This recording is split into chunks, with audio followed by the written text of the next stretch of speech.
क्या आपको मालूम है हजरत सैयद सखी सरवर सरकार जैसी अजीम और अल्लाह वाली हस्ती को किसने शहीद किया? इतनी बड़ी रूहानी हस्ती जिनके दर पर लोग सुकून और फैज लेने आते हैं। आखिर ऐसा क्या सबब था कि ऐसी अजीम शख्सियत के साथ इतना बड़ा जुल्म किया गया? इसके पीछे ऐसी हकीकत छुपी है जो आज भी हमें सोचने पर मजबूर कर देती है। आइए जानते हैं इस दर्दनाक मगर सबक आमोज हकीकत को। बिस्मिल्लाहिर्रहमानिर्रहीम। हजरत सखी सरवर सरकार रहमतुल्लाह अलैह के वालिद मोहतरम हजरत सैयद ज़ैनुल आबिदीन रहमतुल्लाह अलैह अल्लाह के एक निहायत ही नेक और चुने हुए वली थे। एक रात आपके वालिद मोहतरम को हुजूर नबी करीम सल्लल्लाहु अलैहि वसल्लम की ज़ियारत बासादत नसीब हुई, जिसमें हुजूर नबी करीम सल्लल्लाहु अलैहि वसल्लम ने आपको हिंदुस्तान जाने का हुक्म दिया ताकि वहां जाकर दीन इस्लाम की तबलीग करें। और फिर वहां काफी अरसा रहने के बाद सरकार के हुक्म से मुल्तान के एक इलाका शाहकोट में आ गए। शाहकोट के नंबरदार ने आपके वालिद मोहतरम की नेक सीरत को देखते हुए आपके वालिद से अपनी बेटी की शादी करने का फैसला किया, और यही बात आगे जाकर हजरत सखी सरवर सरकार रहमतुल्लाह अलैह की शहादत की वजह बनी। चले आए, अब आपको हम अच्छी तरह समझाने के लिए तारीख में लिए चलते हैं। शाहकोट के नंबरदार की 2 बेटियां थीं और उसकी कोई औलाद न थी। उसने अपनी बड़ी बेटी की शादी हजरत सखी सरवर सरकार के वालिद हजरत सैयद ज़ैनुल आबिदीन से कर दी और छोटी बेटी की शादी अपनी बरादरी के एक लड़के के साथ कर दी। शाहकोट के नंबरदार की शाहकोट में बेशुमार अराजी थी, जिसे हजरत सखी सरवर सरकार और आपके खालाजाद भाइयों ने तकसीम कर लिया। फिर वक्त के साथ हजरत सखी सरवर सरकार रहमतुल्लाह अलैह के वालिद बुजुर्गवार हजरत सैयद ज़ैनुल आबिदीन इस जहान फानी से कूच फरमा गए। वालिद बुजुर्गवार के विसाल ने आप सरकार को शफकत पदरी से महरूम कर दिया। आपके वालिद साहब के विसाल के बाद आपके खालाजाद भाइयों ने आपको बहुत ज्यादा तंग करना शुरू कर दिया और आहिस्ता आहिस्ता उनकी ज्यादतियों में भी इजाफा होना शुरू हो गया। उन्होंने आपकी जरखेज जमीन पर कब्जा कर लिया और बंजर जमीन आपके सुपुर्द कर दी। आप सरकार ने अपनी मेहनत की बदौलत इस बंजर जमीन को भी कुछ अरसे में जरखेज बना दिया। आपके खालाजाद भाई हसद की आग में जल उठे।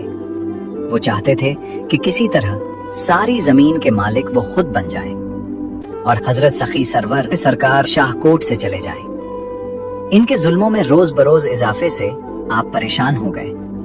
वो आपको हर वक्त नुकसान पहुंचाने की सोच में रहते थे। फिर उन्होंने हाकिम मुल्तान को आपके बारे में झूठी अफवाहें और झूठी शिकायत लगानी शुरू कर दी, लेकिन हाकिम मुल्तान ने आपके खालाजाद भाइयों की शिकायत का कोई नोटिस न लिया। वो आप सरकार की शान विलायत से खूब वाकिफ था। उसने आप सरकार से अपनी बेटी की शादी कर दी। इस शादी से आपके खालाजाद भाई मजीद हसद की आग में जल उठे। उन्होंने आपको शर्मिंदा करने की ये तरकीब की कि कुछ मरासियों को आपके घर भेज दिया ताकि वो आपसे ज्यादा रुपया पैसा मांगे, और अगर आप इनको ना दें तो फिर वो आपसे लड़ाई झगड़ा शुरू कर दें। जब मरासी हजरत सखी सरवर सरकार के घर पहुंचे और उनसे इस खुशी के मौके पर रुपया पैसा मांगा तो आपने बेशुमार दौलत, जेवरात और दीगर अशिया से उन्हें खूब नवाज कर रवाना किया। वो मरासी बहुत खुश हुए।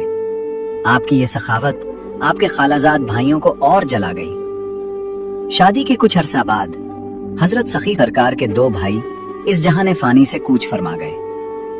आप इन हादसात और खालाजाद भाइयों के दुश्मनी से दिल बर्दाश्ता हो गए और आपने शाहकोट छोड़ने का फैसला कर लिया।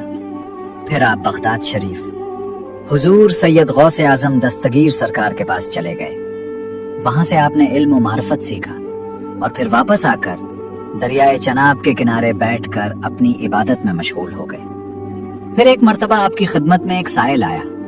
उसने आपको कहा कि मैं दिल्ली शरीफ से आया हूं। आपने फरमाया कि तुम्हें मुझसे ऐसा क्या काम है जो तुम इतनी दूर से आए हो? उसने अर्ज की, सरकार मुझे 1 लाख रुपया चाहिए, आप मेहरबानी फरमाकर मुझे दे दे। आपने फरमाया कि तुम कुछ देर इंतजार करो, मैं इबादत में मसरूफ हूं, तुम्हें मतलूबा रकम मिल जाएगी। ये फरमाकर आप इबादत में मशगूल हो गए। कुछ देर गुजरी थी کہ ایک مرید آیا اور اس نے اس سائل سے دریافت کیا کہ تم کون ہو اور یہاں کیوں بیٹھے ہو؟ اس نے کہا کہ میں سرکار کی خدمت میں آیا ہوں، مجھے 1 لاکھ روپے چاہیے۔ اس مرید نے اس کو 1 لاکھ روپیہ دیا اور روانہ کر دیا۔ پھر کافی عرصہ آپ نے وہاں گزارا۔ اسی جگہ پر آپ کی کرامت سے ایک پانی کا چشمہ بھی جاری ہوا، جس سے کوڑ کے مریض شفایاب ہونے لگے۔ آپ کی کرامت سے پانی کا جو چشمہ جاری ہوا، وہاں بادشاہ شاہجہاں کے دور میں کنواں تعمیر کروا دیا گیا، جو آج بھی موجود ہے۔ پھر ایسے ہی کافی وقت کے بعد آپ کو ایک دفعہ اپنے وطن شاہکوٹ کی یاد آئی اور آپ واپس اپنے آبائی وطن شاہکوٹ تشریف لے آئے۔ اس دوران آپ کی شہرت ہندوستان کے دور دراز علاقوں تک پھیل چکی تھی اور لوگوں کی ایک کثیر تعداد آپ سے حصول فیض کے لیے حاضر ہوتی تھی۔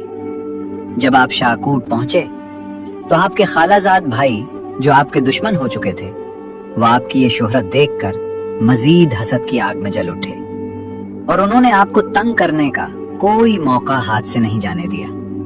دشمنی اس حد تک پہنچ گئی کہ آپ نے ایک مرتبہ پھر شاہکوٹ کو الوداع کرنے کا ارادہ کیا اور ڈیرہ غازی خان کے نزدیک کوہ سلیمان کے دامن میں واقع ایک قصبے میں جا کر رہنے لگے۔ یہی وہ جگہ ہے جہاں آپ نے جام شہادت نوش فرمایا اور یہی آپ مدفون ہیں۔ یہاں آپ کو بے حد لوگوں کی محبت ملی اور بہت سے لوگ، خاص طور پر ہندو، آپ کے دست حق پر مسلمان ہوئے۔ لوگ اپنی مرادیں لے کر آتے ہیں اور مرادیں پوری ہونے پر نذرانے پیش کرتے۔ آپ سرکار کی ہجرت کے بعد بھی ان بدبختوں کو سکون نہ ملا اور انہوں نے آپ کی مخالفت میں لوگوں کو جمع کرنا شروع کر دیا۔ وہ بدبخت سمجھتے تھے کہ شاید آپ سرکار واپس شاہکوٹ آ کر کسی لشکر کے ہمراہ ان پر حملہ آور ہو جائیں گے۔ چنانچہ وہ آپ کو شہید کرنے اور اپنے ناپاک منصوبے پر عمل کرنے کے لیے ایک لشکر لے کر شاہکوٹ سے روانہ ہوئے۔ حضرت سید سخی سرور سرکار کے بھائی حضرت سید عبد الغنی رحمت اللہ علیہ قصبے سے کچھ دور بیٹھے عبادت الہی میں مشغول تھے۔ وہاں ان کو ایک مرید نے اطلاع دی کہ آپ سرکار کے خالزاد بھائی دشمنی میں حد سے بڑھتے ہوئے ایک بڑے لشکر کے ہمراہ حملہ آور ہونے کے لیے آ رہے ہیں۔ حضرت سید عبد الغنی رحمت اللہ علیہ نے راستے میں ہی نہایت دلیری کے ساتھ اس لشکر کا مقابلہ کیا اور کئی بدبختوں کو واصل جہنم کرنے کے بعد جام شہادت نوش فرمایا۔ حضرت سید عبد الغنی رحمت اللہ علیہ کو شہید کرنے کے بعد یہ بدبخت لشکر حضرت سخی سرور سرکار کے پاس پہنچے۔ اس وقت آپ سرکار نماز پڑھنے میں مصروف تھے۔ آپ سرکار کے 4 اصحاب جن سے آپ کو بے حد پیار تھا، وہ اس وقت آپ رحمت اللہ علیہ کے راستے میں موجود تھے۔ ان چاروں نے نہایت دلیری کے ساتھ ان بدبختوں کا مقابلہ کیا اور جام شہادت نوش فرمایا۔ آپ رحمت اللہ علیہ سرکار کو جب اپنے بھائی اور 4 اصحاب کے شہید ہونے کی اطلاع ملی تو آپ نے فرمایا کہ انہیں مجھ سے زیادہ بلندی پر دفن کیا جائے۔ پھر آپ سرکار رحمت اللہ علیہ گھوڑے پر سوار ہو کر ان کے مقابلے کے لیے نکلے اور نہایت جواں مردی سے ان کا مقابلہ کرتے ہوئے جام شہادت نوش فرمایا۔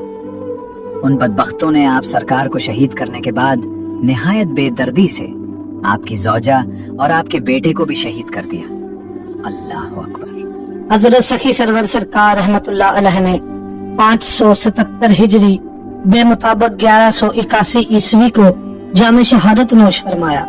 آپ سرکار کا مزار پاک ڈیرہ غازی خان کی مغربی سمت کوہ سلیمان کے دامن میں واقع ہے، جہاں روزانہ ہزاروں لوگ حاضر ہوتے ہیں اور اپنی دلی مرادیں پاتے ہیں۔